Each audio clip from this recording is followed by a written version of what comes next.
बातचीत के लिए जुड़ रहे हैं रॉबर्ट वाड्रा, इस समय एक्सक्लूसिव। सीधा मैं उनका रुख कर सकता हूं। रॉबर्ट जी, आपका अभिनंदन है इस कार्यक्रम के अंदर। मेरा सीधा सवाल है आपसे, एक बड़ी जीत कांग्रेस पार्टी को मिली है, क्या आपको लगता है क्या दो बड़े फैक्टर काम करे हैं कर्नाटक के रिजल्ट्स में?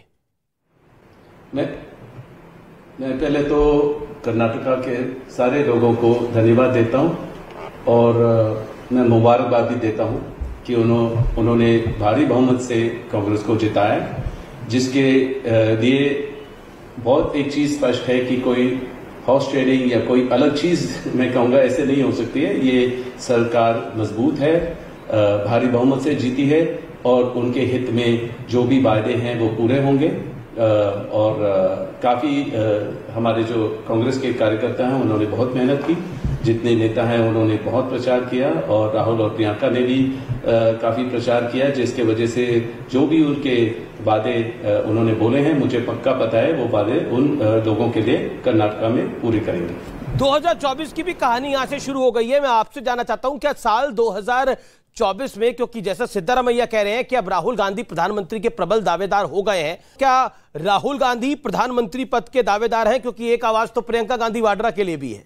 मैं राजनीति में पूरे नहीं हूं उसमें फुली, और मैं खाली जो मेरा ऑब्जर्वेशन है, अनुभव है, उसमें मैं अपनी कुछ टिप्पणी रखता हूं या कुछ बोलता हूं। मेरा ये है कि ये जवाब मैं दे नहीं पाऊंगा, वो कांग्रेस पार्टी देगी और कांग्रेस के लोग डिसाइड करेंगे कि जो नेता वगैरह है कि कौन प्रधानमंत्री बनेगा, कौन क्या कदम लेंगे। पहले तो एक स्टेट इलेक्शन मैं आपसे पूछ रहा हूं आपकी निजी ख्वाहिश क्या है, क्योंकि आपके लिए भी टफ है, एक तरफ प्रियंका है, दूसरी तरफ राहुल है।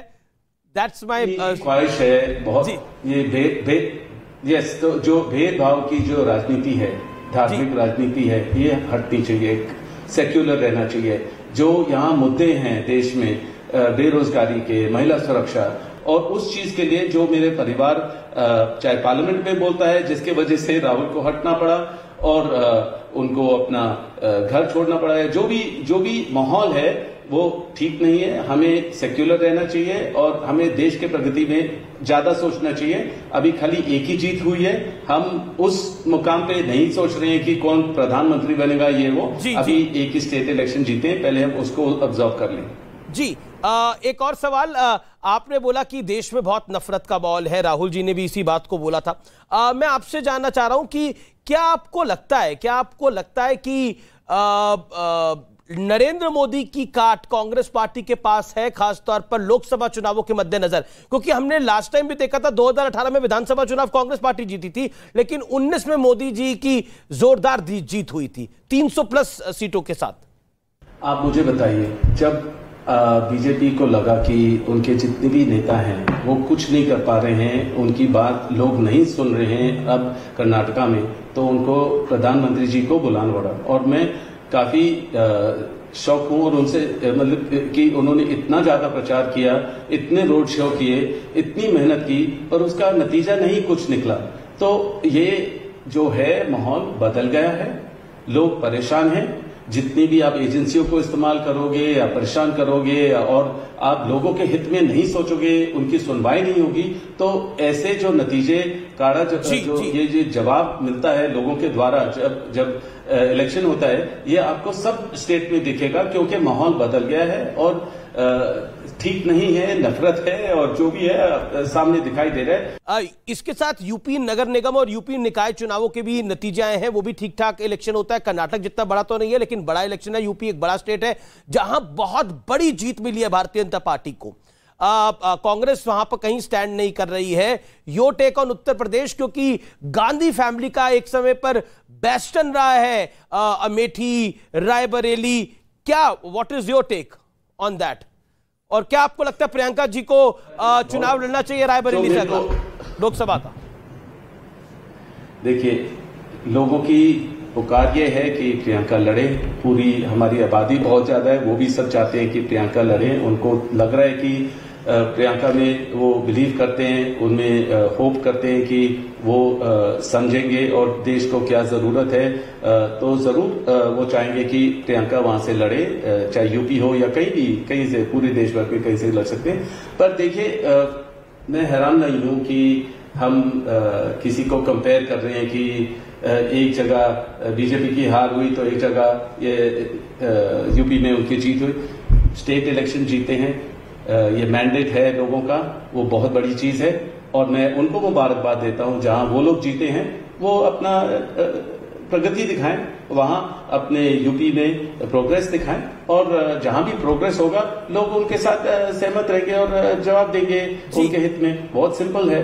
तो मेरे उससे ज्यादा तो मैं कुछ कह नहीं सकता। जी, मेरा अगला सवाल आपसे ये, क्या आपको हम पॉलिटिक्स में जल्दी देख सकते हैं?